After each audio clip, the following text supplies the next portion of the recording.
दोस्तों नमस्कार, आदाब, सत श्री अकाल। उर्मिलेश संवाद के इस खास एपिसोड में आपका स्वागत है। दोस्तों, देश के सबसे बड़े प्रदेश और कहा जाता है कि हिंदी के जो क्षेत्र हैं उनका न केवल यह केंद्र है बल्कि पूरे देश की राजनीति में इसका बहुत महत्वपूर्ण योगदान है, रोल है, और वह है उत्तर प्रदेश।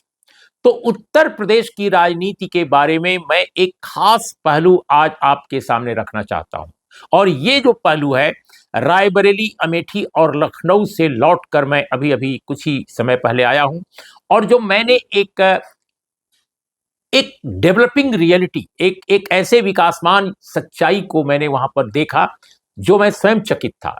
क्योंकि दिल्ली में रहकर इस बात का एहसास न मुझे था, न इस बात का अंदाज किसी और को है जो मेरे आसपास के लोग हैं। और वो ये है कि हिंदी हार्टलैंड के इस सबसे बड़े प्रदेश में upper caste, Hindu upper caste का बहुत बड़ा जो हिस्सा है, वह भारतीय जनता पार्टी से उसका जबरदस्त मोहभंग हुआ है। आमतौर पे वर्षों से, केवल 2014 से नहीं, इसके पहले से भी हिंदी हार्टलैंड में जो हिंदू अपर कास्ट हुआ करता है, वह भारतीय जनता पार्टी के एक आधार के तौर पे, एक सोशल बेस के तौर पे जाना जाता रहा है। यह माना जाता रहा है कि कांग्रेस से जब उसका मोहभंग हुआ लंबे समय पहले, तो उसके बाद वो सीधे भारतीय जनता पार्टी की झोली में गिराया। और भारतीय जनता पार्टी और आरएसएस ने इसके लिए मेहनत भी की, इसके लिए काम भी किया। उनके एजेंडे भी ऐसे थे जो हिंदू अपर कास्ट को पसंद आते थे। लेकिन दोस्तों, मैं आपको यकीनी तौर पे कह सकता हूं, जो मेरा ऑब्जर्वेशन है और जो मेरा असेसमेंट है स्थितियों का, कम से कम इन तीन कॉन्स्टिट्यूएंसी, और तीन कॉन्स्टिट्यूएंसी बहुत महत्वपूर्ण है, तीनों की अलग अलग पहचान है, तीनों की अलग अलग एक यूं कहा जाए कि उनकी प्रदेश की और देश की राजनीति में उनकी अलग अलग छवि है। लेकिन सब जगह एक चीज कॉमन है, और वो ये है कि हिंदू अपर कास्ट इन तीनों कॉन्स्टिट्यूएंसी का भारतीय जनता पार्टी के साथ जमकर खड़ा रहा है अब तक। लेकिन 2024 के इलेक्शन में क्या बिल्कुल ऐसा ही होगा? मैं दावे के साथ कह सकता हूं कि ऐसा बिल्कुल नहीं होने जा रहा है, खासकर रायबरेली और अमेठी में। रायबरेली और अमेठी में शहर से लेकर गांव तक मैंने महसूस किया कि जो upper caste Hindu upper caste का बड़ा वोटर है, बड़ा हिस्सा है, वह कांग्रेस की तरफ फिर बैक किया है, उधर वापसी हुई है। तो हिंदू अपर कास्ट की कांग्रेस की तरफ वापसी, ये एक बिल्कुल नई परिघटना है। ये इसलिए नई परिघटना है कि अमेठी में 2019 के चुनाव में आमतौर पे माना जाता है कि राहुल गांधी की जो हार हुई थी, उसमें सबसे अहम रोल यही था कि हिंदू अपर कास्ट के बड़े हिस्से ने स्मृति ईरानी को वोट किया। क्यों? क्योंकि भारतीय जनता पार्टी का उसको एजेंडा पसंद आ रहा था।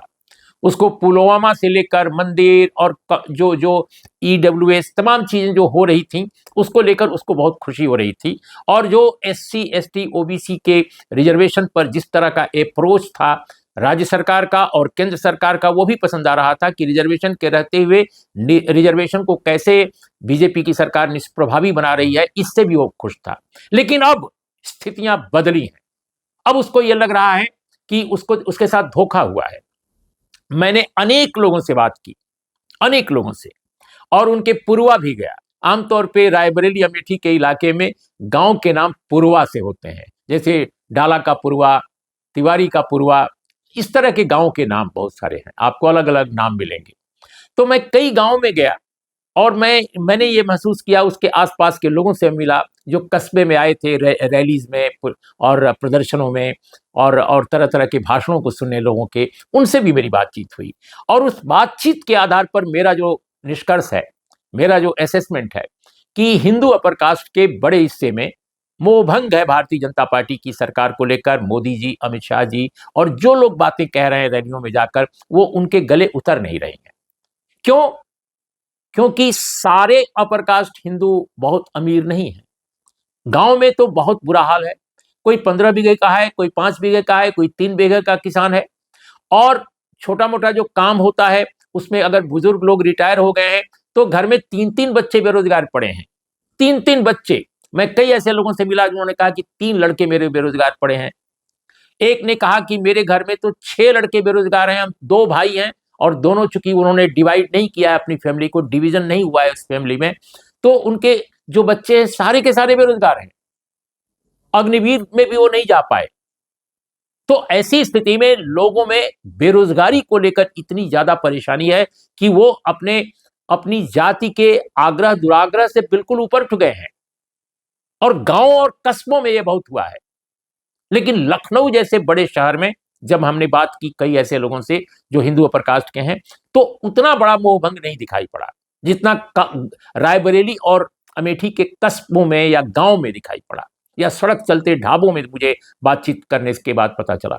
तो ये एक फर्क आया है। लेकिन ऐसा भी नहीं है कि मोहभंग लखनऊ में नहीं हुआ है, लखनऊ के में जो अपर कास्ट हिंदू है उसमें भी हुआ है।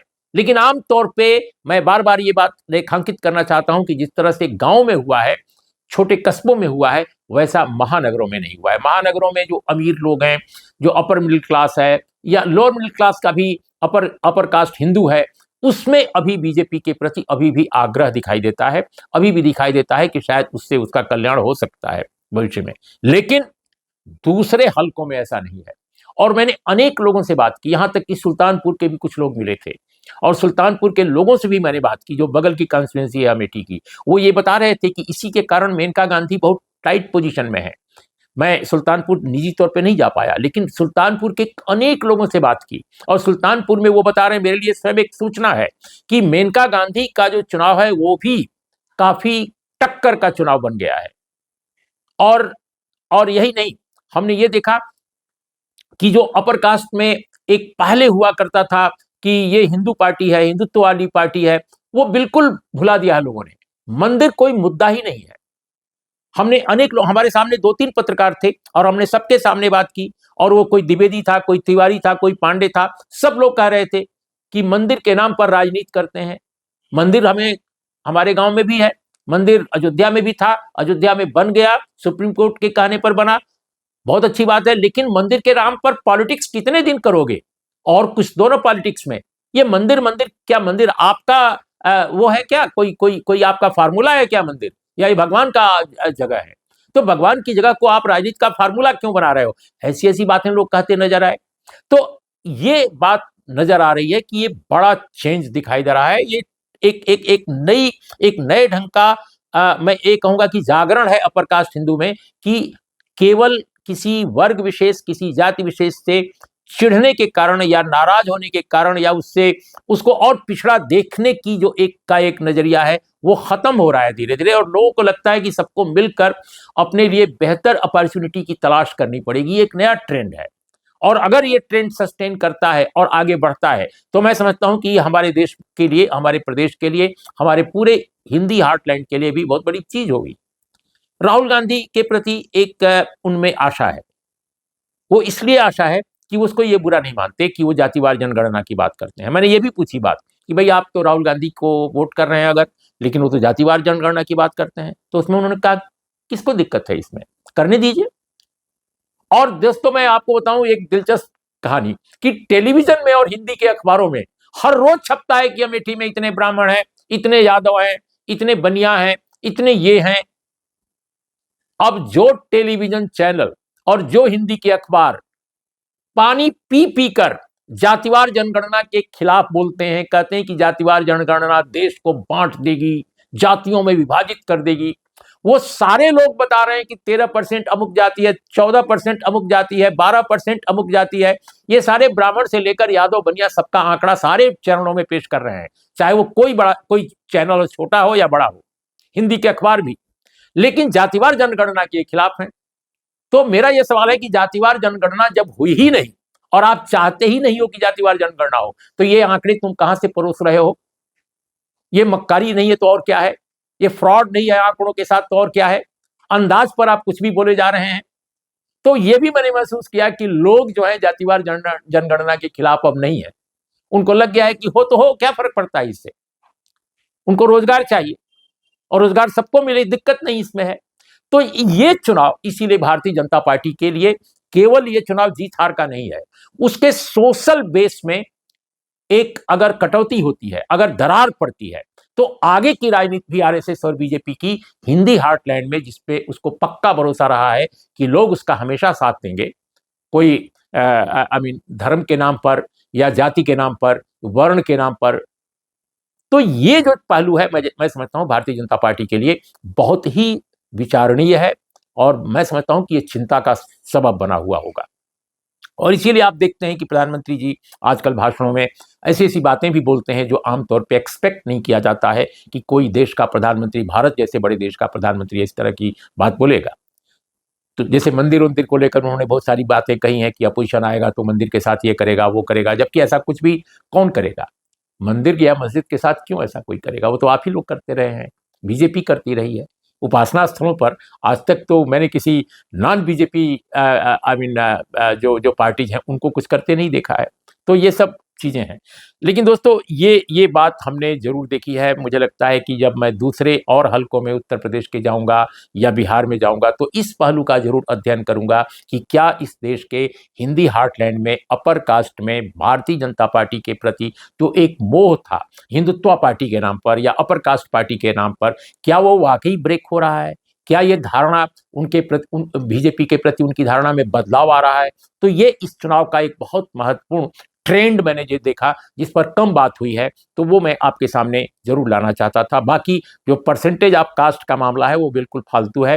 क्यों? क्योंकि जनगणना ही हमारे पास नहीं है। जब 1931 की जनगणना के आधार पर आप देखते हो, उसके आधार पर इतने वर्ष के बाद अंदाज लगाना बहुत कठिन है। तो ऐसे में जो लोग आजकल जातियों का परसेंटेज परोस रहे हैं अखबारों में या चैनलों में, उनसे कहा जाना चाहिए कि तो फिर जातिवार जनगणना का विरोध क्यों करते हो? तो दोस्तों आज इतना ही। नमस्कार, आदाब, सत श्री अकाल।